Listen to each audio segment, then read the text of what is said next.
пиза халықаралық зерттеу және білім алушылардың білім жетістіктерінің мониторингі тапсырмаларын талдау тақырыбында кезекті әдістемелік сағатқа қош келдіңіздер. Қазіргі таңда енді бірінші баяндамашымыз, біз телефон хатта жазып жүргенде күн тәртібінде бізде бірінші пиза халықаралық зерттеулер тапсырмаларын бірінші қарастыратын боламыз.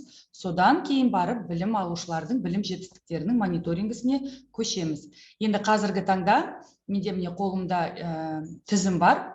Пиза халықаралық зерттеулерге қандай мектептер қосылды. Сол бойынша қазіргі таңда мектептердің атауларын айтамын. Микрофондарыңызды қосып, осындамыз, фамилияңызды айтсаңыздар, жазып алу үшін. Одан кейін микрофондарыңызды өшіріңіздер. Добрый день, уважаемые коллеги. Рада видеть вас на очередном нашем методическом часе.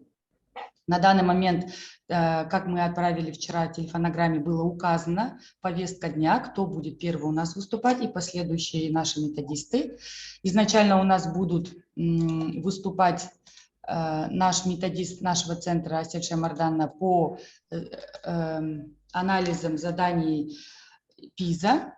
У меня вот на руках есть сейчас список, я буду по этому списку называть наименование школы. Пожалуйста, включайте свой микрофон, скажите свою фамилию и отключите заново свой микрофон, чтобы следующий по списку мог включить и сказать. Заранее благодарю. Ал бастаймыз тізім бойынша. Павлодар қаласы бойынша 35-ші мектеп. 35-ші мектеп бар ма? Бехожин атындағы мектеп. Бар. Фамилия? Саламатова. Саламатова, фамилияңыз? Алматы Нағатовна. 39-ші мектеп, 39-я школа. 24-ші мектеп. 17-ші мектеп, 17-я школа. Макпалеев атындағы мектеп. 17-я здесь, Майя Бакировна здесь же. Майя Бакировна, ага, жақсы рахмет, Қуандық Мамғазұлы. Макпалеев атындағы мектеп. 14-ші мектеп. Асель Гизатовна Касымканова осында. Касымканова, рахмет. 35-ші мектеп, қайтадан қайталайын, мүмкін естімеген шығар. 35-ші мектеп осында ма? Құрметті әріптестер, микрофондарыңызды өшіріп отырыңыздар, өйткені өшіруге... Жақсы рахмет. 35-ші мектеп жоқ. 39-ші мектеп бар ма? 39-я школа. И 24-я школа Макпалеева. Дальше идем. Город Экибастуз. СОШ номер 9. Кешіріңіз. Телефонограммада квота болды, бізге 3 орын ғана. Жоқ, 3 орын ғана ол мадо бойынша. Біз сосын жеке сол топқа, осы пиза мектептері бойынша, сол мектептерге телефон хатты қайтадан жіберген болатынбыз. Олар кеше көрді инфографикамен телефон хатты. Жақсы. Жақсы, енді сіздер барсыздар ғой, одан кейін жеткізесіздер. Город Экибастуз, СОШ номер 9. Школа-лицей номер 6 города Экибастуза. СОШ номер 17 города Экибастуза. Щедертинская СОШ и Карасорская СОШ. Шедерті мектебі бар. Фамилияңыз қалай? Камина Ақбала. Қалай? Камина Ақбала. Ага, жақсы рахмет. Карасорская школа бар ма? Карасор мектебі Экибастуз. Жақсы, әрман қарай тізім бойынша Ақсу қаласы. Ақсу қаласы. СОШ номер 2 город Ақсу. СОШ номер 1 город Ақсу. СОШ номер 4 СОШ села Айнаколь Ақсуского района и СОШ села Ақжол Ақсуского района. Павлодарский район. Жанакалинская основная школа бар ма? Бар, Бисмилдинова. Надира Туяховна, мои сети отсалиматся. Бисмилдинова. Это кто, Магрипа Ураловна? Нет, это Жанна Мухамеджановна, мои все сидят Павлодарский Жақсы, район. енді мен запись жүргізіп жатырмын, өйткені басшылыққа тапсырамын, соның барлығын айтып шығу Барлық керек. отыр, Рахмет барлығы. Мен сізге. өзім қадағалаймын. Жақсы, рахмет. Одан кейін Сычевская школа. Здесь. Жақсы, рахмет. Заринская. Здесь. Жақсы, рахмет. Луганская. Здесь Ильтнер Наталья Ивановна. Все, жақсы, рахмет. Майский район, Коктебинская школа. Бар, Изатова Салтана Саулебекова. Жақсы, рахмет. Баянауыл ауданы Аймауытов атындағы мектеп. Осында Байжанова Айымжан Сайдыгалиевна. Рахмет. Ауезов атындағы мектеп? Сәлеметсіз бе, осында Жұмабаева Айман Аманова. Рахмет. Майкаинская СОШ номер 2.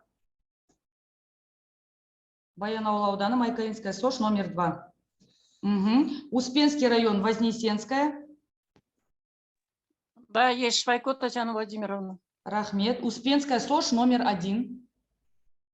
Султан Газинова Светлана Викторовна здесь. Рахмет. Железинский район, Енбекшинская ОШ. Траверсин. Енбекшинская ОШ. Бар ма? СОШ номер 3 имени Дулатұлы. Да, не здесь. Бар. Жадыран Айымжанна. Рахмет. СОШ имени Валиханова. Имени Валиханова. Жақсы. Район Аққулы. СОШ имени Уахатова. Казынская СОШ. Жақсы. Теренкөл, Калиновская СОШ. Калиновская здесь, Лос Владимир. Рахмет. Песчанская СОШ номер 1. Здравствуйте. Да, здесь. Красноперова Тамара Ердашевна. Так, енді облыстық мектептер мамандандырылған. Зерде мектебі бар ма? Осында. Қалай Төкенна. Рахмет. Специализированная школа-интернат, колледж Олимпийского резерва. Жаңа мен көрдім оларды. Ага, көрдім. Так, одан кейін областной многопрофильный лицей-интернат для одаренных детей. Ага, көрдім сізді. Рахмет. Колледж, Аксусский колледж черной металлургии. Пиза халықаралық зерттеулері бойынша қосылды, е? Барсыз, е? Асемгүл ханым, вы с колледжа, да, получается? Колледж черной металлургии Аксусский. Жақсы. Барлықтарыңызға рахмет. Енді халықаралық зерттеулерге дайындық жұмысы жөнінде талдау жасап, сіздерге ақпарат беретін біздің инновациялық орталықтың әдіскері Әсел Шаймарданна Сипатоваға сөз кезегін береміз. Әсел Шаймарданна, сөз кезегі өзіңізде. Регламентті сақтаймыз.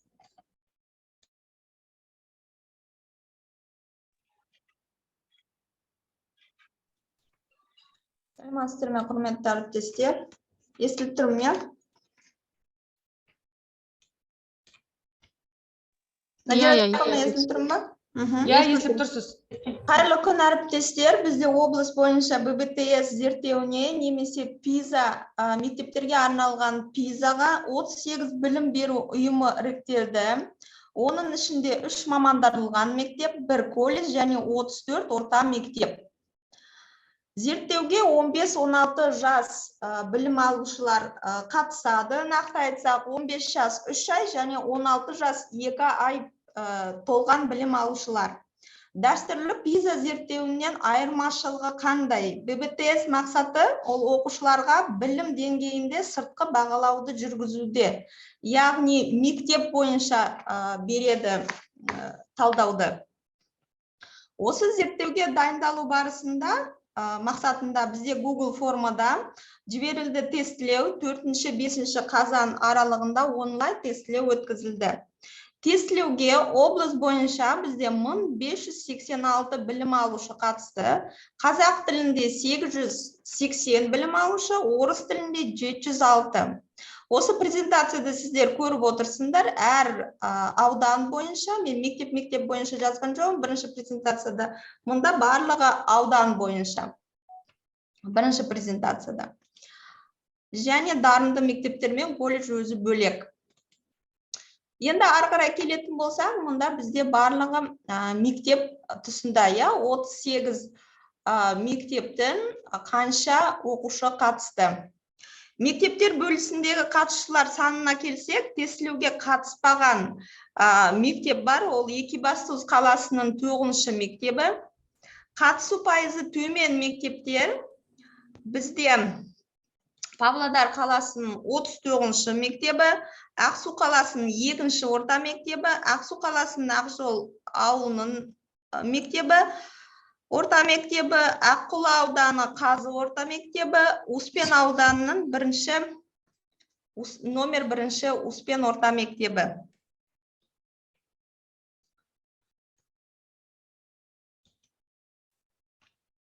Және колледждан да бір білім алушы ғана қатысты. Облыс бойынша орташа балл бізде осы тестілеу бойынша 4,5 балл болды. Қазақ сыныптары орташа баллды бізде көрсетті 5 балл, орыс сыныптарында 4 балл.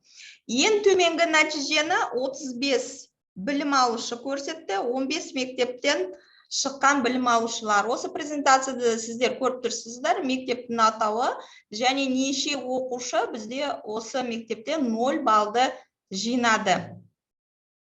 Презентацияда көріліп тұр, мектептің атауы және неше оқушы бізде минимальный балл көрсетті. Сіздерге жіберемін чатқа, осы барлық мектеп координаторларымен бізде чат бар, соған жіберем, онда оқушының аты жөні де бар жасаған анализда. Ары қарай. Енді бізде максимальный балл жоғары нәтижені 23 мектептің 152 білім алушы жоғары нәтижені көрсетті. Қазақ сыныптарынан 114, орыс сыныптарынан 38. Мұнда да бізде барлығы тұр. Мектеп және қанша оқушы бала саны бізде жоғары нәтижені көрсетті. Біріншіде бізде тұр Ақсу қаласының бірінші мектебі, екіншісінде Баян ауданының Әуезов атындағы мектебі және бір оқушыдан алғандар не көрініп тұр, я? Төртінші мектеп Ақсу қаласының Павлодар ауданының Луганск мектебі және Павлодар қаласының 14-ші мектебі.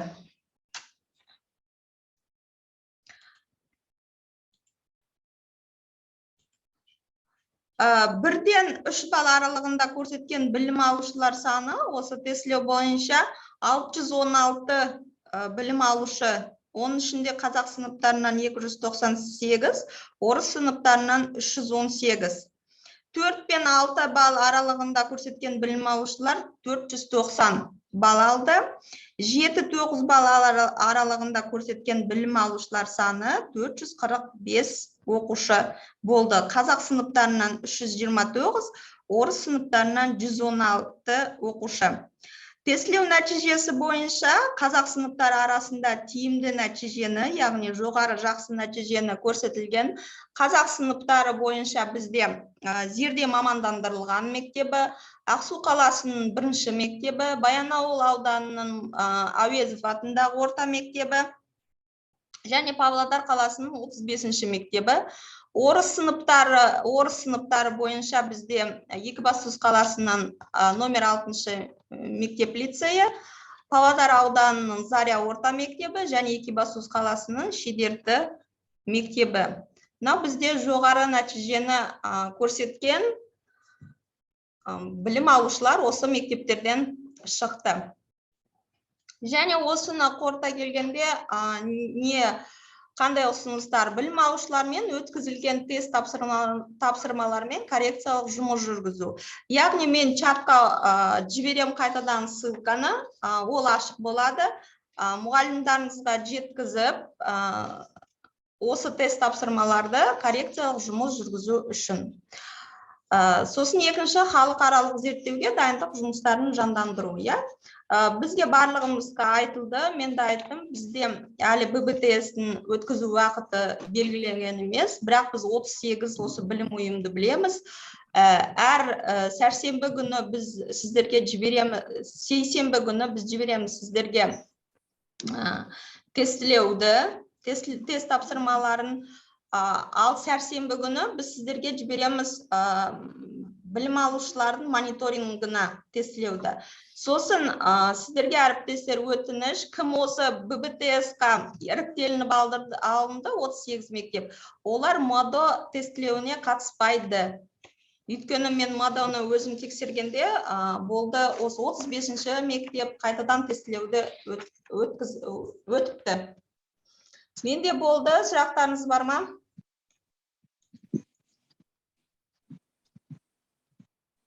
Әріптестер, сұрақтарыңыз болса, қойыңыздар. Сәлеметсіз.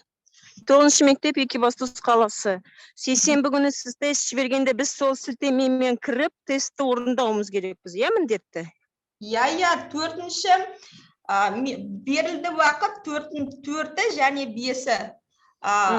Телефонограмма жіберілді. Мен сіздермен дүйсенбі күні кездестік қой, кездесу өтті ғой. Иә. Сол кездесуден кейін мен сіздерге дүйсенбі күні чатқа жібердім осы сілтемені. Сіздер тоспау үшін жібердім. Бізде сейсенбі, сәрсенбі 2 күн бар дедім.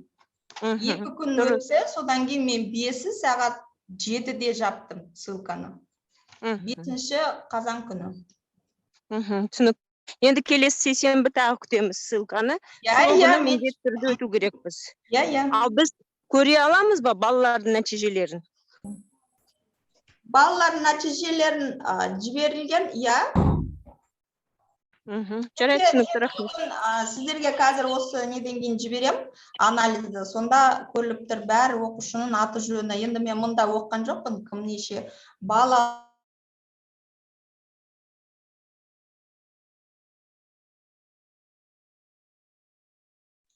Әсел Шаймардана, естіліп тұрған жоқсыз?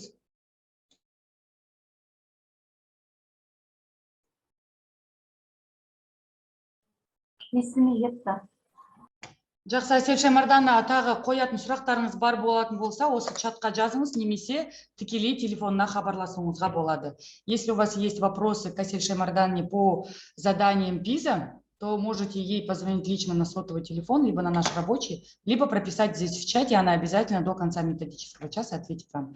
Теперь переходим к заданиям МАДО. Қазіргі таңда бізге білім алушылардың білім жетістіктерінің мониторингі тапсырмаларының талдауын, бастауыш сыныптардың талдауын. Самал Ержанна Бекбергеноваға сөз кезегін ұсынамыз. Самал Ержанна, регламент 4 минут. Қайырлы күн, құрметті әріптестер. Бүгін сіздер назарларыңызға бастауыш қазақ сыныптары бойынша білім алушылардың білім жетістіктері мониторингісіне арналған талдаудың нәтижесін бойынша сізбен таныстырып өтемін. Павлодар облысының білім беру дамытудың инновациялық орталығы ұйымдастыруымен білім алушылардың білім жетістіктерінің мониторингісіне дайындыққа арналған тест жұмыстарын жіберген болатынбыз. Тест тапсырмалары 3 негізгі бағыт бойынша тест спецификациясына сәйкес құрастырылған. Математикалық, жаратылыстану ғылыми және оқу сауаттылығы болып. Тесттің мақсаты негізгі орта білім берудің мемлекеттік жалпыға міндетті стандарты бойынша білім алушылардың білім сапасын бағалау. Білім алушылардың білім жетістіктерінің мониторингісінің шеңберінде өткізілген тест нәтижелері бойынша іріктелген мектептер арасында бірінші нұсқа бойынша Кешіресіз, слайд бойынша 4-ші сынып білім алушыларының облыс бойынша 1095 оқушы қатысты. Мен сіздер көріп тұрсыздар, қандай ауданнан, қандай қаладан қанша оқушының қатысқаны бойынша сіздерде тестте көрсетіліп тұр. Мұнда мүлдем қатыспаған 4 аудан бар, бұл Успен, Шарбақты, Железин және Ертіс аудандары. Кетті. 4-ші сынып оқушыларының арасында 1-ші нұсқа бойынша тапсырмалардың жалпы пайызы 55%-ді құрады, оның ішінде математикалық сауаттылық бойынша 71%, жаратылыстану ғылыми сауаттылық бойынша 69%-ді құрады, ал оқу сауаттылығы бойынша 70%-ді құрады. Ал облыс бойынша ең мұнда төмен көрсеткішті көрсеткендер, бұл назарларыңызды көріп тұрсыз экранда, бұл Ақсу қаласының Камзин мектебінен 4 ұпай және Екібастұз қаласының 28-ші мектептен және Тереңкөл ауданының Песчан номер 2 мектебінен 3 балл алып, осындай нәтиже көрсетті. Ал келесі облыс бойынша ең жоғары көрсеткен бұл азыр көріп тұрсыздар, Павлодар қаласынан 189 оқушы жоғары ұпай көрсетті және Баянауыл ауданынан 176, Екібастұз қаласынан 145, Тереңкөл ауданынан 84 және мамандырылған мектептерден 40, сонымен қатар Ақтоғай, Ақсу қаласынан осындай нәтижелер көрсетілді. Ал 6-8 ұпай алған жаңағы аудан қала мектептерінің көрсеткіштер назарларыңызға көрсетіліп тұр. Яғни Павлодар қаласынан 85 оқушылар саны, Екібастұз қаласынан 76 оқушылар саны, Ақсу қаласынан жаңағы 25, Баянауыл ауданынан 42, Тереңкөл ауданынан 19. Және қалған аудандарды да назарларыңызға ұсынып тұрмыз. 9 және 12 ұпай алған жаңағы оқушылар санына келетін болсақ, бізде Екібастұз қаласы 41 оқушы, және Павлодар қаласы 39, Баянауыл ауданы 24, Тереңкөл ауданынан 14, Ақсу қаласынан 15, және Аққолдан 4, Ақтоғай мен Павлодар аудандарынан 3 оқушыдан және Май ауданынан 2 оқушы. Ал енді қорытындылар мен ұсыныстарға келетін болсақ, мұнда білім алушылардың білім жетістіктерінің мониторингісіне дайындықты әкімшіліктің бақылауында мұғалімдерге білім алушылар жіберген қателіктердің орнын толтыру және жөніне жұмыс жүргізу, сабақ барысында олқылықтарды жою, сабақта тест тапсырмаларын жиі орындау, алған білімдерін үнемі бекіту, тест жұмыстарын орындау бойынша дағдыларын қалыптастыру деген ұсыныстар бергім келеді. Назарларыңызға рахмет.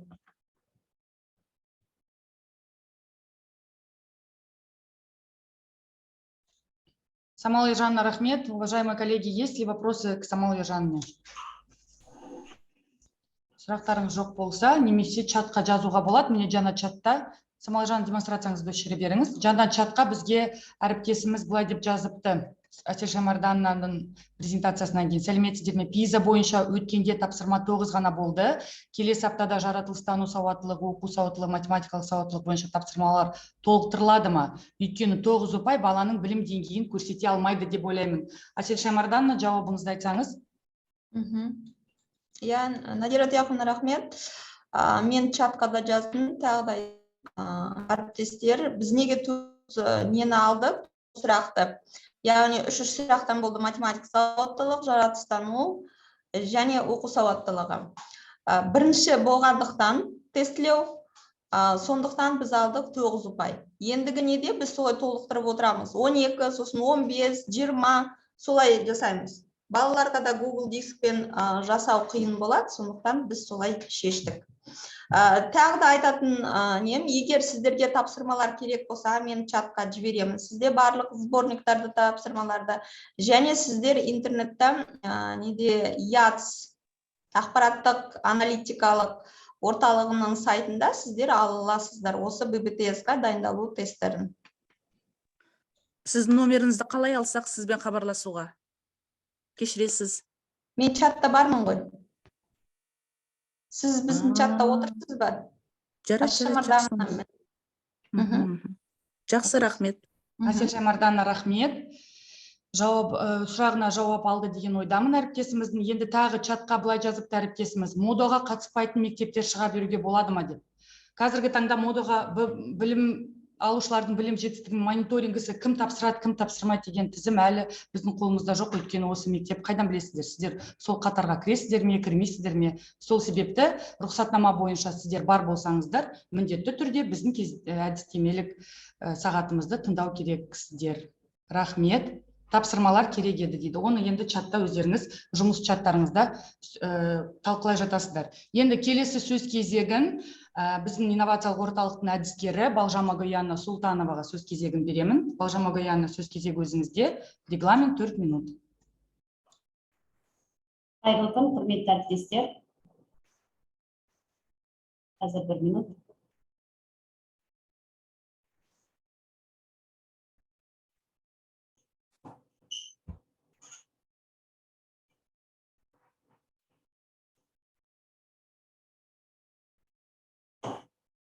Көрінді ме, әріптестер? Экран? Жоқ, жүктеліп жатыр. Қара экран. Жүктеліп жатыр, иә? Қайтадан өшіріп қоса аласыз ба? Қазір 1 минут. Көрінді енді сіздерге. Қайырлы күн, құрметті әріптестер. Білім алушылардың білім жетістіктерінің мониторингісіне дайындық аясында біз сіздерге 5 қазан күні тренажер тест жұмыстарын жіберген болатынбыз. Бірінші нұсқа. Бұл ең алдымен бізде оқу сауаттылығы деген бөлім бойынша 3 тіл енгізілген бұл бөлімге, яғни бұл қазақ тілі, орыс тілі және ағылшын тілі пәндері біріктіріліп, кіріктірілген осы бөлімге. Мұнда жалпы 30 балды құрайды. Бұл сіздерге бұрыннан таныс былтырдан бері.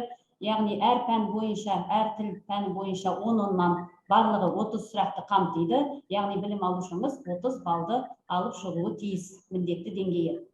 Енді қазақ тілге тоқталатын болсам, оқыту қазақ тілінде, мемлекеттік тілде оқытатын мектептердегі қазақ сыныбындағы, яғни қазақ тілі пәні бойынша мынадай көрсеткіштер көрсетілді, алынды осы бірінші нұсқа нәтижесінде.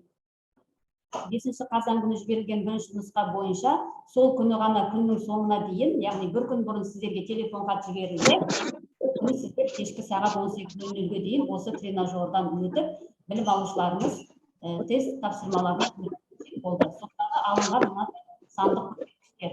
Қазақ тілі пәні бойынша барлығы 867 білім алушы қатысып отыр облыс көлемінде. Оның ішінде аудан, қалалар бөлінісінде алып қарайтын болсам, мінекей өздеріңіз алдарыңызда слайдтан көріп отырғандарыңыздай, ең алдымен бұл жерде оқ бойы озып тұрған Баянауыл ауданы 198 білім алушы қатысқан Баянауыл ауданынан. Одан кейін Павлодар қаласы және мамандандырылған мектептер. Ал ең төменгі көрсеткіш көрсетіп отырған аудандар Шарбақты ауданы бір оқушы ғана білім алушы, Железин ауданы ғана, яғни бір мектеп, Железин ауданынан 3 мектеп, және Ертіс ауданы ең төменгі көрсеткіштер. Енді белгілі себептерге байланысты мүмкін қатыса алмай қалған шығар, ол жағын әлі анықтаған жоқпыз. Сондықтан осындай көрсеткіш қатысушылар саны бойынша. Келесі, енді орта балдар санына тоқталатын болсақ, жаңа жоғарыда әріптестеріміз тоқталып өтті, минималды және максималды деген ұпайлар саны бар. Оның ішінде ең алдымен орта бал әрбір аудан бойынша барлық алған балдар саны қосылып, ол орташа арифметикалық балы шығады. Сондағы міне көрсеткіштер Аққол ауданынан басталып, міне мамандандырылған мектептермен аяқталып тұр. Яғни мамандандырылған мектептер бұл 9 балды көрсетіп отыр. Орта бал бойынша жоғары көрсеткішті көрсетіп отыр. Ал мына минималды деген ең төменгі балдардан, оның қызыл түспен көріп тұрсыздар, 0 балды алып отырған аудандар қандай екені көрініп тұр. Және жасыл түспен белгіленген 10 бал, бұл максималды бал. Яғни жаңағы бізде қазақ тілі пәні бойынша 10 сұрақтан тұратын болса, тестіміз соның 10 балдарын алған осындай аудандар көрсеткіштерге жетіп отыр. Кейбір аудандарда мұндай 10 балды алған оқушылар саны жоқ, тіптен 8-9 балмен, тіпті 7 балмен ғана жоғары балды көрсеткендер ғана бар. Және кейбір аудандарда атап өтетінім, мына минималдының ішінде бұл жерде 0 бал, 1 бал алғандар деген аудандарда жоқ. Ең төменгі балдары 2 бал, 3 балды көрсеткен аудандар да бар. Енді баршаңызға белгілі, Блум таксономиясы бойынша тапсырмаларымыздың күрделілігіне қарай, қиындығына қарай 3 деңгейге бөлінеді. Бәріңіз білесіздер. А деңгей, Б деңгей және С деңгей. А деңгейі бұл базалық деңгейді қамтиды. Мұнда да пайыздық көрсеткіштер бойынша шақтап алатын болсақ, мінекей алдарыңызда мамандандырылған мектептер бойынша мұнда 89% А деңгейлі, яғни базалық деңгей бойынша, және ең төменгі көрсеткіш мамандандырылған мектептер ең жоғарғы, және төменгісі Железин ауданы мен Шарбақты ауданы көрсетілген А деңгейі бойынша. Орташа тапсырмалар қиындығының орташа деңгейі бойынша Б деңгейіне келетін болсақ, мұнда да мамандандырылған мектептер ең жоғары пайызды, одан кейін Баянауыл ауданы, яғни білім алушылардың қатысушылар санына да байланысты бұл жерде ең көп қатысқан аудан Баянауыл ауданы, сондықтан тиісті бұл кісілер сәйкесінше жоғары деңгейді көрсетіп отыр. Және жаңағы аталып өткен төмен қатысушылар аз қатысқан аудандар, олар әрине аз көрсеткіш көрсетіп отыр. С деңгейі бұл өте күрделі деңгейді қамтиды. Мұнда 20% болу керек тапсырмаларымыз, яғни 10 тапсырмадан тұратын болса, қазақ тілі пәні мұнда 2 тапсырма бұл С деңгейіне арналған. Ал Б деңгейінде онда 50%, яғни 5 тапсырма Б деңгейге болады, 30% А деңгейіне болады, 3 тапсырманы қамтиды. С деңгейіне келетін болсақ, мұнда да сіздер мамандандырылған мектептер 74%, және жалпы білім беру мектептері бойынша Ақтоғай ауданы ең жоғарғы көрсеткіш 58 пайызды, және Баянауыл ауданында Ақтоғаймен қатар 58% көрсетіп отыр. Одан кейін, яғни осы айтылғандарды торта келе, мынадай ұсынымдар айтқымыз келеді сіздерге. Ең алдымен сіздер білім алушылармен осы тренажердан өтпес бұрын түсіндірме жұмыстарын жүргізіп алсаңыздар деген ұсыныс бар. Яғни, бірінші ол нені қамтиды? Оқыту тілін дұрыс таңдаса балалар. Бұл жерде біз байқадық, жаңа қазақ мектептерінің өзі, бір жерге қазақ мектебінде оқимын, бір жерге орыс мектебінде оқимын деп бар графаны бағандар белгілеп тастаған, толтырып тастаған. Одан кейін білім беру ұйымының атауын тағы да толық былтырғыдай қателіктер тағы да қайталанып келуде әріптестер. Өз білім беру ұйымының мектебінің атауын дұрыс толтырмаған, сосын әсіресе тегі аты жөнін кез келген әріптер қоя салған, ондай қателер тағы да бар. Тағысын тағылар осындай қателіктер орын алуда әлі де, осыны ескерсек. Ең алдымен, ең бастысы оқыту тілін дұрыс таңдау қажет. Мысалы, Баянауыл ауданында орыс мектептері жоқ қой, жоқтың қасы деген, бір-екі мектеп қана болмаса, қалғандары барлығы тек қазақ мектебінің қазақ тілін орындау керек еді. Ол ауданда бірақ керісінше орыс тілінің қазақ тілінде орындап тастаған оқушылар бар екен. Осы жағын ескерсек. Одан кейін білім алушылардың біліміндегі олқылықтарды толықтыру әрине әрі қарай өзінің жалғасын тауып жүйелі түрде өткізілуі тиіс. Және 100% қатысуды қамтамасыз етсеңіздер, жаңа айтып өттік қой, Железин ауданы, Шарбақты ауданы төмен білім алушылар саны. Және тағы да айтқым келіп отырғаны, бұл жерде мамандандырылған мектептер өте аз қатысқан. Бұл жерде тек қана Бірен-Саран жастарын мектебі қатысқан, биыл қатысқан, осындай Бірен-Саран дарынды мектептерден, мамандандырылған мектептерден қатысқан. Телефон хат жіберген кезде өте мұқият болсаңыздар, 5 қазан күні кешке дейін орындау керек деген тестті сіздер сол күні орындап, біз оны кешкі 18:00-де жаптық. Одан кейін тесттер қабылданбайды. Сондықтан қалып қойған мектептер бар. Келесі ата-аналармен жұмыс жүргізілсе, осы білім алушылардың білім жетістіктерін мониторингілеу бойынша ата-аналарда түсінік алып, оқушылармен, балалармен бірге үйде қолға алып дайындық жұмыстарын жүргізсе деген ұсыныс бар. Сондай-ақ мектеп психологтары осы балалармен, білім алушыларымызбен өзара тығыз байланыста қарым-қатынас орнатып, олардың психологиялық ахуалын да қолға алса. Осындай ұсыныстар. Назарларыңызға рахмет. Балжама Гояна, рахмет. Балжама Гояна, сұрақтарыңыз бар ма, құрметті әріптестер?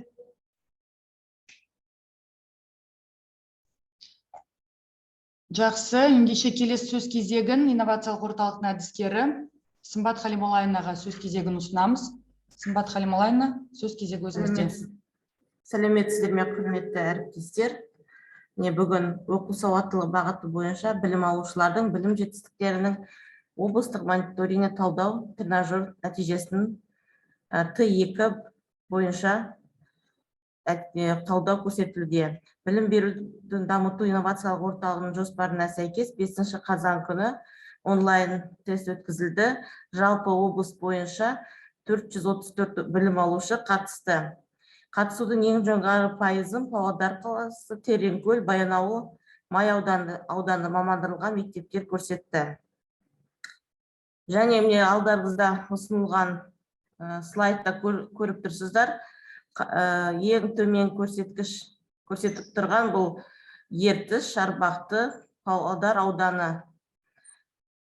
Сонымен қатар айтып кететінім, мына жерде жаңа орындау барысында Баянауылда біз айтатынымыз 58 оқушы қатысуда, оның ішінде жалпы алатын болсақ, Баянауыл мектебі ауданында 2 мектеп орыс тілінде оқытылады, оның біреуі Майқайын номер 2 мектеп модудан босатылған.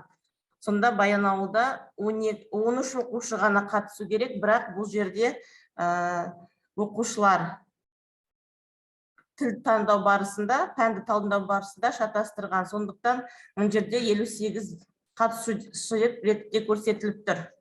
Сол жерге назар аударсаңыздар, Баянауыл ауданы. Келесі және мұнда тест өту барысында базалық деңгей тапсырмаларын орындау. Мұнда өздеріңіз көріп тұрсыздар алдарыңыздағы слайдта.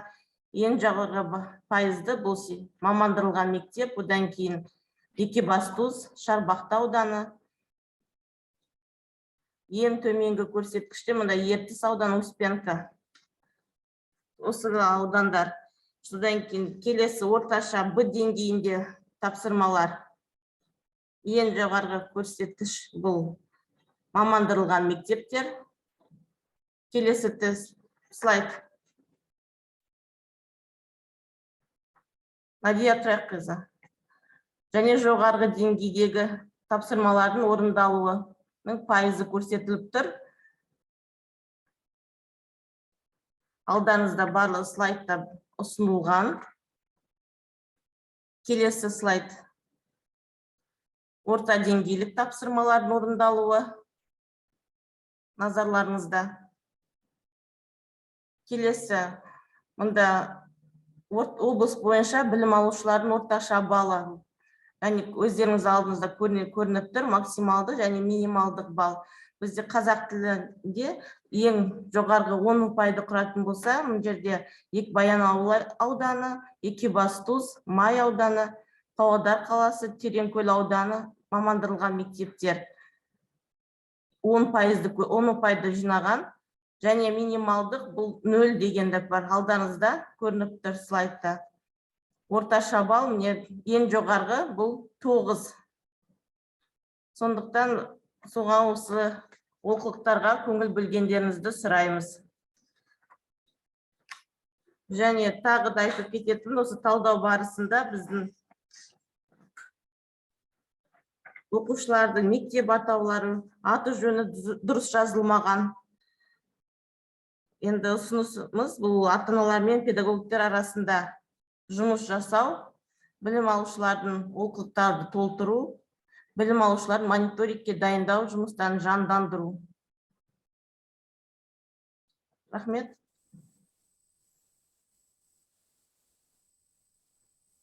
Надира Тұяққызы.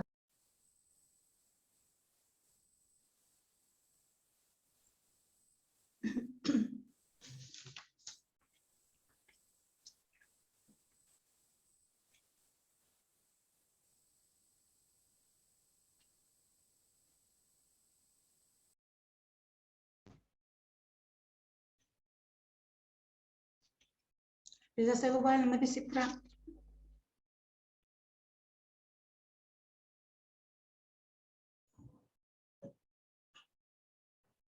Надира Тұяққызы.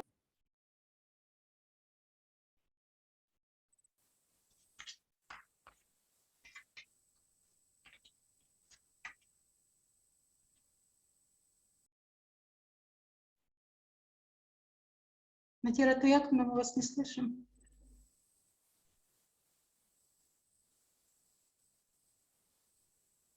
Надира Тұяқовна, вас не слышно?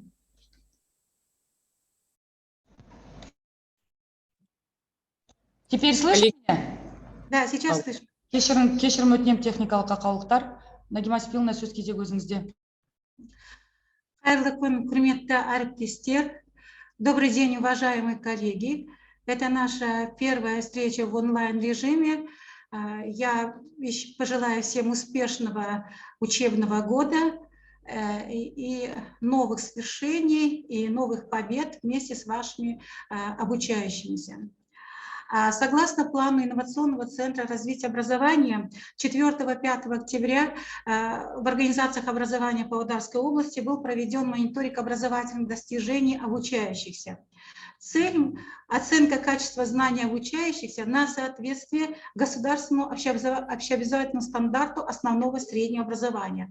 Задача этого мониторинга – оценка готовности обучающихся к усвоению учебного материала и уровня сформированности функциональной грамотности. Тестовые задания по русскому языку составлены в соответствии со спецификацией. Тест состоит из текста объемом не более 300 слов и тестовых заданий в количестве 10. Следующий слайд. В разрезе в тестировании приняло участие по русскому языку, приняло участие 1092 обучающихся, из них 132 обучающихся из специализированных школ. Следующий слайд.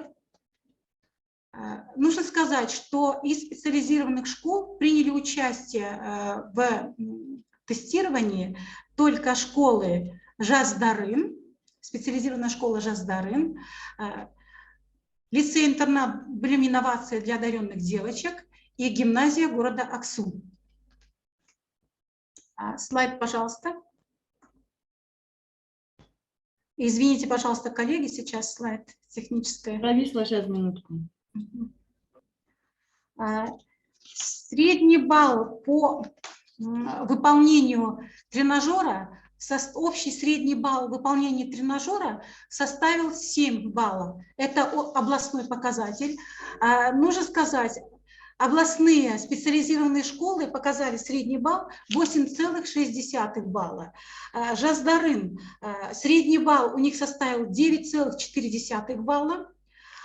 Гимназия города Аксу 8,5 балла и лицей-интернат «Блим инновации для одаренных девочек 8,1 балла. То есть по среднему баллу одаренные школы, вот только 3 школы, которые приняли участие в тестировании, выше среднего показателя, выше областного показателя.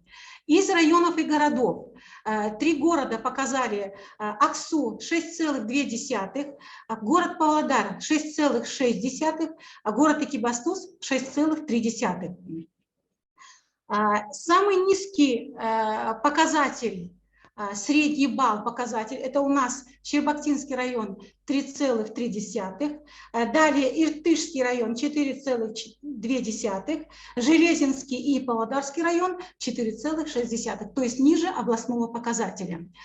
Посмотрите, пожалуйста, на слайд «Общее количество участников мониторинга». Здесь тоже нужно сказать, что наибольшее количество участников это в городе Павлодаре, 215. Дальше идет район Теренколь, 178 обучающихся, и Баянаульский район, 175 обучающихся.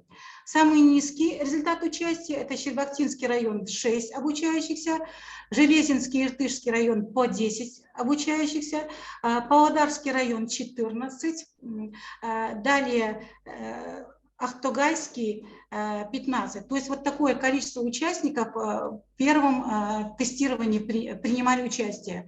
На это, наверное, есть причины. Мы не можем сейчас сказать, это вы районы, города, наверное, знаете, по каким причинам не приняли участие вот в тестировании. Следующее. В результате вот такого, в результате по результатам этого тестирования лучший общий средний показатель, я уже сказала, среди городов и районов. Среди районов в Баянаульском районе, далее в городе Павлодаре, городе Аксу, городе Экибастузе, в Успенском и районе Теренколь. А среди специализированных школ я вам назвала, это Жаздарын, гимназия города Аксу, «Блим инновации для одаренных девочек». Наименьший результат, еще раз повторю, среди районов и городов у обучающихся Щербактинского, Иртышского и Железинского районов. Минимальный балл 0 баллов, но я хочу сказать здесь, 0 баллов может быть причина, или обучающийся не отправил ответ. Возможно, есть ряд причин, но хотелось бы назвать, что минимальный 0 баллов показали обучающиеся 21. Это район Аккулы и Потанинская, СОЖ. Дальше Аксу, СОЖ номер 8 и СОЖ имени Данинтаева. Извините, я просто сокращенно говорю за неимением времени СОЖ. Актагайский район, СОЖ имени Кайрабаева. Город Экибастуз, СОЖ номер 2 имени Абая. Иртышский район, СОЖ имени Абая. Железинский район, Новомирская, Весело-Рощинская школы, Майский район, СОЖ имени Муканова, в Павлодарском районе Розовская и Ефремовская школа, в городе Павлодар Кинжикольская, 34-я и 35-я школа, в Теренколе Кызылтанская школа и СОЖ номер 2 имени Тикенова. Это вот обучающиеся, которые по результатам этого тестирования 0 баллов. Дальше 1 балл у нас показали 36 обучающихся, 2 балла 53. 3 балла 55 обучающихся, 4 балла 86 обучающихся. Итого 250 обучающихся показали наименьший балл. Максимальный балл 10 баллов показали обучающиеся Баянаульского района, это 52 обучающихся, СОЖ имени Сатпаева, СОЖ имени Айманова, Каражарская основная школа. Город Павлодар 27 обучающихся. Кинжикольская СОЖ номер 7. В городе Аксу 5, это СОЖ номер 8. Далее в Экибастузе 20 обучающихся показали по 10 баллов. Это Майкаинская СОЖ и Карасорская СОЖ. В Актагайском районе СОЖ имени Идрисова. В Майском районе Акжарская, Малоисаринская СОЖ по 9 обучающихся. В районе Теренколь 18 обучающихся. Это СОЖ номер 2 имени Тикенова и Байконурская Воскресенская школа. В Успенском районе 1 обучающийся показал 10 баллов. Это Белоусовская СОЖ. Далее, коллеги, вы знаете, что уже в прошлом году многие наши школы принимали участие в мониторинге образовательных достижений обучающихся. Вы знаете, что общее количество, еще раз назову, это 10 заданий по предмету, 10 заданий. И тест состоял из 3 уровней трудности. А это базовый уровень, 30%, средний уровень это 50% и высокий уровень это 20 баллов. По результатам этого тренажера в основном обучающиеся не справлялись с выполнением заданий С. Пожалуйста, вернитесь на выполнение задания. Уровень А. Посмотрите, пожалуйста, уровень А. Так, вот уровень выполнения задания уровня А. Посмотрите, пожалуйста, вот это обучающиеся, которые выполнили уровень А. То есть у нас Баянаульский район 79, далее город Павлодар, и Успенский район Теренколь и Успенский район выполняет выполнение уровня задания. Это показатели этих районов. И самые низкие показатели по выполнению этого уровня, базового уровня, это Щербактинский район, далее Иртышский, Железинский район. Следующий слайд. Выполнение задания уровня Б. Баянаульский район. Нужно отметить, что обучающиеся Баянаульского района по результатам вот этого тренажера и вот по результатам и прошлого года, я знаю, что всегда у них выполнение задания высокое. И Баянаульский район 81, далее идет у нас город Экибастуз 68, город Павлодар, и далее перед вами на слайде все показано. И наименьшие результаты вот показывают Щербактинский район, опять Павлодарский район, вот эти районы, которые показали знания уровня Б. Следующее и выполнение уровня заданий С. Выполнение уровня заданий С, то есть здесь уже наименьшее опять. Баянаульский район 66, далее город Павлодар 52, Щербактинский 25, Теренколь 29 и Иртышский 25, Акулы 23. То есть это выполнение уровня заданий С. По специализированным школам, специализированные школы 10 баллов, у них набирает 47 обучающихся, но есть у них еще минимальные баллы, когда 2 ученика набирают 3 балла. Это среди обучающихся специализированных школ. Среди районов, я уже сказала, 10 баллов набрали 194 обучающихся. Теперь общий результат анализа мониторинга. Следующий слайд. Общий результат выполнения задания МАДО. Посмотрите, пожалуйста, коллеги. Вновь, значит, у нас Баянаульский район впереди. Далее идет у нас город Павлодар. Далее 63 у нас Аксу и Экибастуз. И низкий результат Щербактинский район. То есть вот эти районы, которые показывают наименьший результат. Следующий слайд. Коллеги, при выполнении тренажера, следующий слайд, пожалуйста, обратите, пожалуйста, внимание, обучающиеся, вот я эти районы индивидуально сообщу, то есть некорректная запись. Если есть школа, то фамилия, аббревиатура из различных букв. Есть послания, которые вот пишут ваши обучающиеся. Поэтому просьба при выполнении тренажера, мы понимаем, что у вас очень много тоже работы, но это не умаляет значение подготовки к мониторингу образовательных достижений, поэтому просьба обратить внимание. на вот эти вопросы. И я хотела бы рекомендовать следующее. По итогам результатов, по результатам первого варианта нашего тренажера. Значит, заместителям директоров школ разработать мероприятия по обеспечению освоения всеми обучающимся ГОСов по предмету, по русскому языку имею в виду. Продолжить работу по разъяснению правил проведения мониторинга образовательных достижений среди обучающихся, среди педагогов, обучающихся родителей.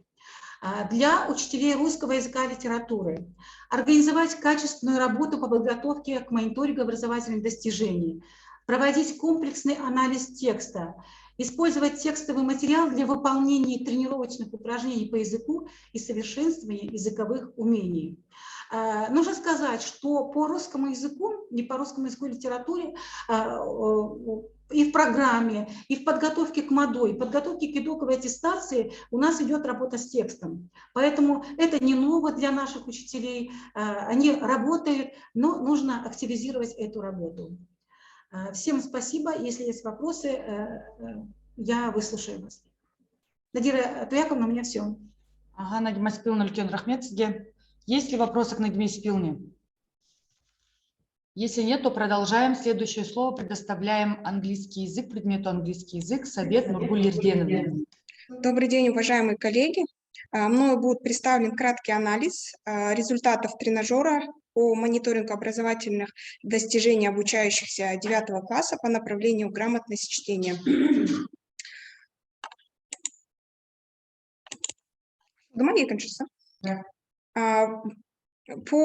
Если остановиться по количеству участвовавших в тестировании обучающихся, всего по тестированию в тренажере по английскому языку участвовало 1070 человек, то есть обучающихся. Очень активное участие приняли обучающиеся Баянаульского района, города Павлодара, Майского района, района Теренколь и Актогайского района. Как вы видите из слайда, также было очень хорошие, как сказать, участие приняли также специализированные школы. Но, к сожалению, со специализированных школ принимали участие только 3 одаренные школы, специализированные областные. Это специализированная школа Жаздарын города Павлодара, специализированная гимназия для одаренных детей города Аксу и лицей-интернат «Билим и инновация» для одаренных девочек. В следующих 3 слайдах я бы хотела представить список школ, которые участвовали в тестировании в разрезе районов и городов. Так, здесь в первом слайде это по району Акулы следующие школы: Аксу, Ахтогай, Баянаул, Экибастуз, Железинка, Павлодарский район, Майский район, Иртышский район. И в последнем слайде здесь список участников города Павлодара, района Теренколь, Успенского района и Щербактинского района.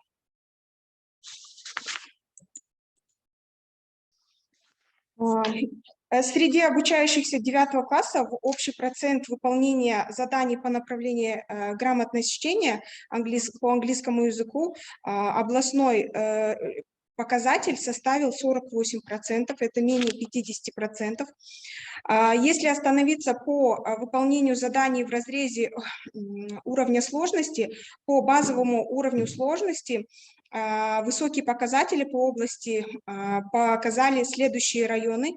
Это обучающиеся специализированных школ, у них составляет процент выполнения 91%, как вы видите из диаграммы.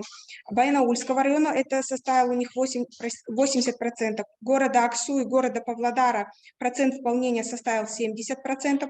Района Акулы 67%, Железинского района 63%. Средний уровень выполнения заданий базового уровня по области составил 59%. Чуть ниже областного уровня выполнения заданий базового уровня набрали школы Иртышского, Майского района 57%, Актогайского района 55%, района Теренколь 49%, города Экибастуз 47%, Успенского района 46%, Павлодарского района 36% и Щербактинского района 33%.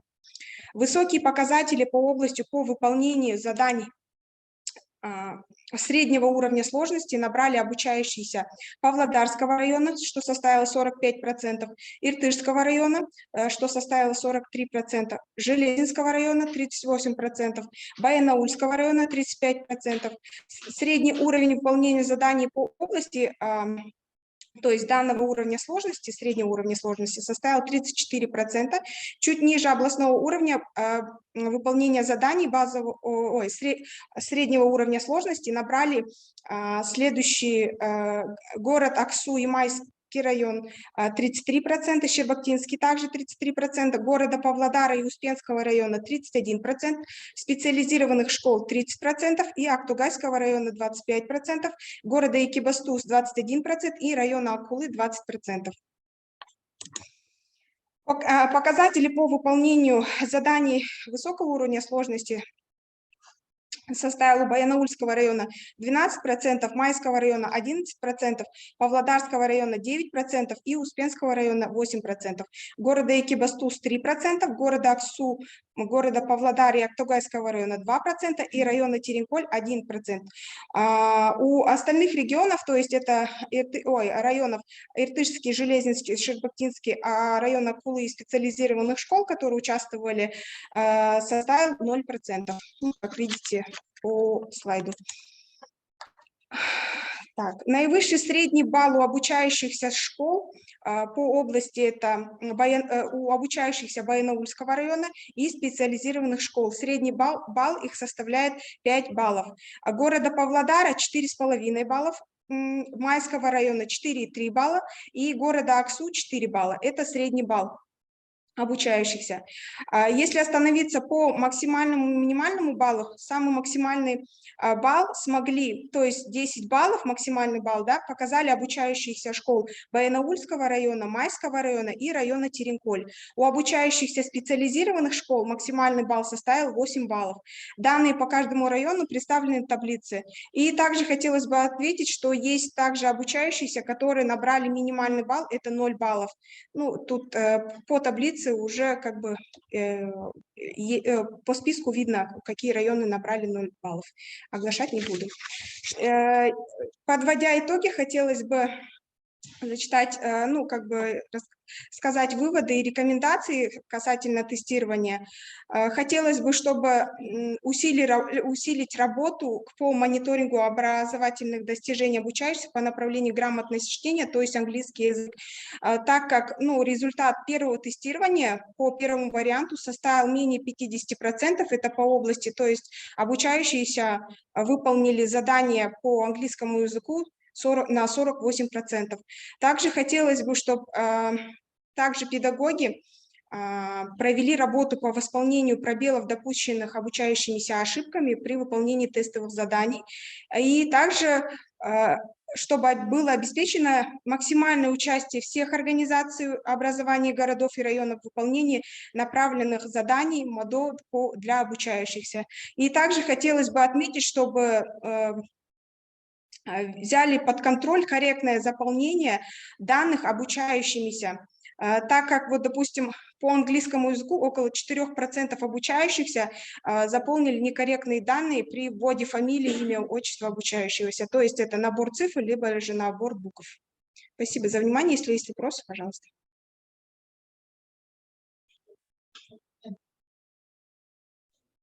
Рахмет. Демонстрацияңызды өшіріңіз. У кого есть вопросы к Нургуле Ерденовне? Я вот в чате вижу, нам с Экибастузской школы лицей номер 6 пишут, ссылки неактивны были почему-то.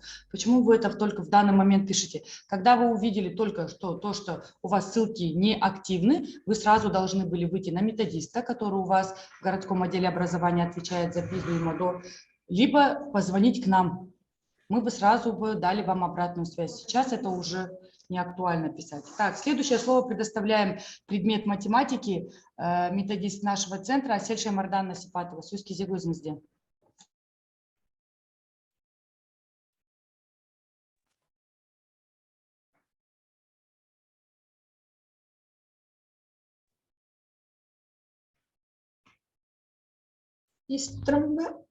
Сәлеметсіздер ме тағы да құрметті әріптестер.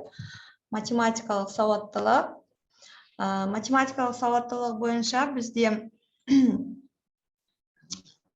білім алушыларды білім жетістіктерінде 13 сұрақ болады. Тестовые задания составлены в соответствии с спецификацией тестов. По математической грамотности всего 13 заданий, 13 баллов. Всего в тестировании по направлению математическая грамотность участвовало 1166 обучающихся. Из них с казахским языком обучения 805, с русским языком обучения 361. Наибольший процент участия показал город Павлодар, район Теренколь, Баянаульский, Майский, районные специализированные школы. Из специализированных школ приняли участие это Жаздарын, Бил для девочек и специализированная гимназия для одаренных детей города Ахсу. Средний балл по области 9 баллов. 9 баллов с казахским языком обучения, 10 баллов с русским языком обучения, 8 баллов. Выше областного уровня показали обучающиеся специализированных школ Баянаульского района, ниже областного уровня в городе Экибастуз, Иртышском, Железинском и Шербакинских районах. Минимальный 0 баллов показали 17 обучающихся. На слайде видно, какие школы и сколько обучающихся показали минимальный балл. Максимальный балл набрали 312 обучающихся, что составляет 27%. Всех тестирующихся с казахским языком обучения набрали 237, с русским языком обучения 75 обучающихся. Наибольший процент обучающихся, набравших максимальный балл в специализированных школах, 59%, в Жаздарыне 28 обучающихся, Бил для девочек 21, обучающихся гимназии для одаренных детей города Ахсу 24 обучающихся. В Баянаульском районе 31%. Это обучающиеся школы имени Хайдарова, имени Айманова и имени Тройгырова.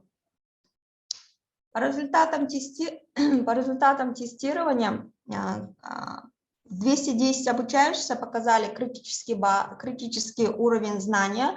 Это с 1 по 5 баллов, которые набрали. На слайде видно, сколько количество всего по районам, сколько всего обучающихся набрали. Видите, здесь район Теренколь, города Экибастуза, обучающихся Баянаульского района, Майского, города Аксу, Павлодара, Ахтугайского, а также школы Иртышского, Железинского, Щербактинского и Успенского района. 6-8 баллов, это у нас достаточный уровень знания, показали 163 обучающихся. Среди них обучающихся можно отметить города Ахсу, СОШ имени Дунентаева, Камзина, Ахтугайский район имени Каирбаева, Аккула, Ленинская ООШ, в городе Экибастузе это Майкаинская СОШ, СОШ номер 2 имени Кунанбаева. В Майском районе Казанская СОШ, СОШ имени Мукашева, школа-лицея имени Иманова. В городе Павлодаре Кинджиколь, СОШ номер 34, 41 и специализированные школы. Дальше оптимальный уровень знания, то есть от 9 до 12 баллов, которые показали обучающиеся. Здесь вот видно по Павлодару, там в пятерке лидеров это Павлодар, город Павлодар, Баянаульский район, район Теренколь, Майский и города Аксу. Также в ходе анализа выявлено у нас некорректное заполнение, прочерки, набор букв вместо фамилии также было. Эти школы показали Иртышского, Щербактинского, в Железинском и в Успенском были такие, где вместо фамилии стояли просто буквы. Рекомендовано продолжить работу по разъяснению правил проведения МУДО, потом продолжить работу по восполнению пробелов знаний, допущенных обучающимся по тренажерам МУДО, и активизировать работу по подготовке обучающихся к тестированию. У меня все. Если есть вопросы. Рахмет, Әсел Шаймарданна. Енді жаратылыстану бағытына көшсек, бізде екі пән бөлінісінде қалды. Қазіргі таңда талдау жасауға география пәні бойынша Баян Зинуллина Айтимова, сөз кезегі өзіңізде. Сәлеметсіздер ме, әріптестер? Здравствуйте, коллеги. Прохождение пробных тестов для подготовки к мониторингу образовательных достижений обучающихся по направлению естественная научная грамотность по предмету география приняли участие 1184. Из них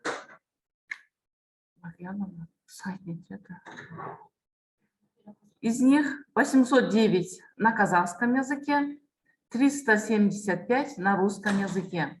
Самое большое количество участников – это город Павлодар, район Тереньполь, Баянаульский район. Надира Тяковна, слайд, пожалуйста. Вот показаны Павлодар, Тереньполь, Баянаульский район. По географии, следующий слайд. По географии общий средний балл 8 баллов. По пробным тестам средний балл по школам составила 5 баллов. Теперь рассмотрим по районам. Район Аккулы. Средний балл 5. Максимальный 0 баллов показал один ученик. Максимальный 8 баллов показал тоже один ученик. Город Ахсу. Средний балл 5,2. Минимальный 0 баллов показали двое учеников. Максимальный 8 баллов показали 11 учеников. Ахтогайский район. Средний балл 6.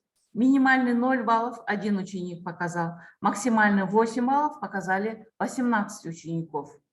Ахтогайский район. Средний балл 6. Минимальный 0 баллов один ученик. Максимальный 8 баллов показали 18 учеников.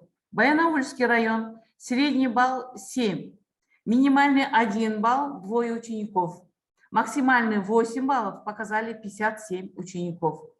Город Экибастуз. Средний балл 8. Минимальный 0 баллов двое. Максимальный 8 баллов показали 14 учеников. Иртышский район. Средний балл 5. Минимальный 2 балла. Один ученик показал. Максимальный 7 баллов показал один ученик. Железинский район. Средний балл 4.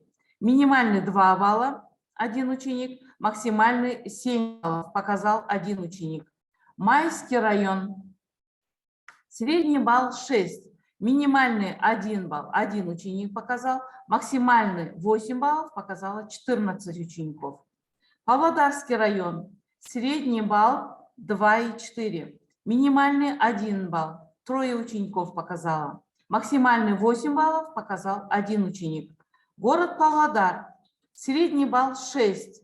Минимальный 0 баллов 6 учеников показало. Максимальный 8 баллов показали 67. Район Тереньполь. Средний балл 5,2. Минимальный 0 баллов 4 ученика. Максимальный 8 баллов показали 23 ученика. Успенский район. Средний балл 3. Минимальный 0 баллов 1 ученик. Максимальный 5 баллов двое учеников. И один ученик, тут он не написал фамилию и имя, просто проставил буквы. Щербактинский район. Средний балл 2. И минимальный, и максимальный балл 2. Так как тут принял только один ученик участие, и он взял всего 2 балла. Специализированные школы. Средний балл 7, минимальный 3 балла, двое ученика взяли, максимальный 8 баллов показали 44 ученика. Теперь далее выполнение задания по уровням. Как вы уже знаете, у нас 3 уровня, это А, Б, С. Выполнение А уровня. Хорошо справились 767 учеников, что составило 65%. Уровень Б. 67% заданием хорошо справились, 793 ученика в общем. И уровень С показал 48%. Заданием справились 570 учеников. Теперь, исходя из этого уровня, я хочу порекомендовать учителям-предметникам уделять внимание на повторение пройденного материала. И также проследить за правильным заполнением графы фамилии и имени. Спасибо за внимание. Баян Зинуллина, рахмет сізге. Есть вопросы к Баян Зинуллине? Так, если нету, то следующий предмет физика. Еркегүл Өсенқызы, сөз кезегі өзіңізде. Сәлеметсіздер ме, әріптестер? Біз сіздермен білім алушылардың білім жетістіктерінің мониторингісіне дайындық тапсырмалары бойынша, яғни 2023 жыл, 22-23 оқу жыл аралығындағы, яғни бірінші вариант бойынша. Естеріңізге сала кетсем, жаратылыстану сауаттылығы бойынша 4 пән бізге қатысады, яғни химия, биология, география және физика. Барлығына 32 тапсырма беріледі. Әр тапсырмада, яғни бір контексттік тапсырма, контексттік тапсырмаға 4 міндетті түрде сұрақ беріледі. Сонда әр пән бойынша 2 контексттік тапсырма 8 тест сұрағынан тұрады. Физика пәні бойынша жалпы айтып өтетін болсақ, 1379 білім алушылар қатысты. Соның ішінде атап өтсек, ең жоғарғы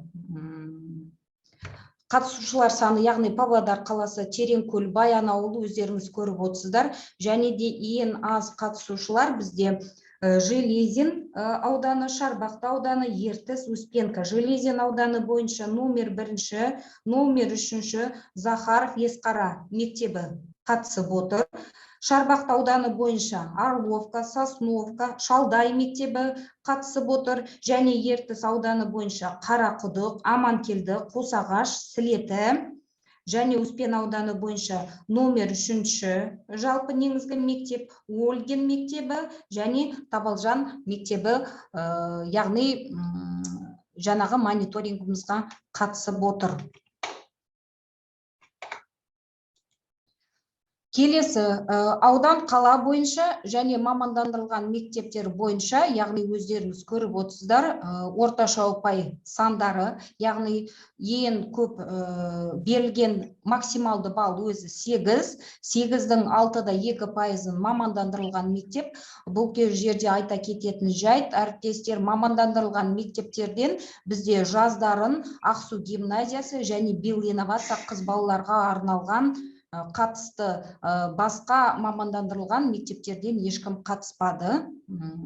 Барлығын оқымай-ақ қояйын. Орташа балдарды көріп отырсыздар. Және де минималды балл, енді бір қандай да бір себептері бар шығар, білім алушылардың мүмкін айта алмайым, бірақ қазіргі уақытта өзіңіз көріп отқандай минималды алған бізде білім алушылар бар. Ал максималдыны да атап өтуге де болады, яғни әр аудан қала бойынша бізде максималды жинаған білім алушыларымыз бар. Сол себепті білім алушыларымызға алдағы уақытта да сәттілік. Келесі, өздеріңіз білесіздер, тағы да енді сіздерге қайта-қайта айтып отқаным, қазіргі уақытта кадрлар бізде үнемі өзгеріп отырады. Биылғы жылдан бастап жұмыс жасап жатқан жас мамандар бар шығар. Сол себепті тағы да естеріңізге сала кеткім келеді. Физика пәні бойынша, жаратылыстану бағыттары бойынша барлығы бізде А деңгей, Б деңгей, С деңгейдің тапсырмалары құрастырылады. Яғни А деңгейі бойынша берілген тапсырмаларды жоғары деңгейде орындаған, яғни алдарыңыздағы ұсынылып отқан материалдар пайыздық көрсеткіші ретінде көріп отырсыздар. Мамандандырылған мектеп әрине 77 қатысқан 3 мектеп көрсетіп отыр. Баянауыл, Май ауданы, Павлодар қаласы, Ақсу қаласы, міне жақсы көрсеткіштер көрсетіп отыр. Әрине енді А деңгейге белгілі бір себептерменен төменде көрсеткіш көрсеткен білім алушыларымыз бар, яғни ол жаңағы Ертіс ауданы, Железин ауданы, Шарбақты ауданы, Успен ауданы. Әр ауданнан 5 бала қатысқан, сол себепті, яғни білім көрсеткіштері қазіргі уақытта өздеріңіз көріп отқандай А деңгейін орындау деңгейі бізде төменірек болып отыр. Дәл осы сияқылды Б деңгейі, яғни орташа деңгей берілген тапсырмалар бойынша мамандандырылған мектеп 79, Аққулы ауданын атап өтуге болады, жоғарғы деңгейде орындады, Баянауыл ауданы, Май ауданы. Әріптестер, бұл жерде өткен жылдары да өздеріңіз білесіздер, оқу жылы бойы бізде жаңағы білім алушылардың жетістіктері бойынша біз көптеген осындай тест тапсырмаларын жіберу барысында қазіргі уақытта атап өтуге болады. Атап өткен Аққулы аудан, Май ауданын, Баянауыл аудан, яғни өзгерістер өткен жылмен салыстырғанда әлде қайда бар. Және де бұл жерде Б деңгейі бойынша міне Ертіс аудан, Успен, Железин аудандары төмен көрсеткіш көрсетуде. Келесі С деңгейі тапсырмасы бойынша Аққулы мамандандырылған мектептер 78, Аққулы, Баянауыл ауданы, Май ауданы, Шарбақты ауданын атап өтуге болады. Жаңағы қатысқан 5 оқушының 5-еуі, яғни С деңгейінің тапсырмаларын А деңгейіне қарағанда жақсырақ орындады. Ал төмен деңгейде орындаған, өздеріңіз көріп отқандағыдай, Ақсу қаласы, Павлодар ауданы, Успен, Железин аудандары. Көрген, яғни білім алушылардың жетістіктерінің дайындық мониторингісінен сіздерге келесі айтатын ұсыныстарым, міндетті түрде мектеп әкімшіліктері білім алушылардың аты жөнін дұрыс толтыруын, ауданын дұрыс жазылуын тағы да қадағалауларыңызды сұраймыз. Және де оқу жылының басы, әрине түсінеміз, сол себепті алдағы уақытта да білім алушыларменен көбірек тренажерлар өткізіп отыруларыңызды ұсынамыз. Менің айтарым осы, әріптестер, сұрақтарыңыз болса тыңдауға дайынмын. Сұрақтарыңыз бар ма, құрметті әріптестер? Еркегүл ханым, сізге рахмет. Сұрақтарыңыз жоқ болса, міне жаңа бізге жазып жатыр, чатқа да бізге келген жоқ, телефон хат көрген жоқ. Біз деп қазіргі таңда сіздерге демонстрация көрсеткім келіп тұр. Бізге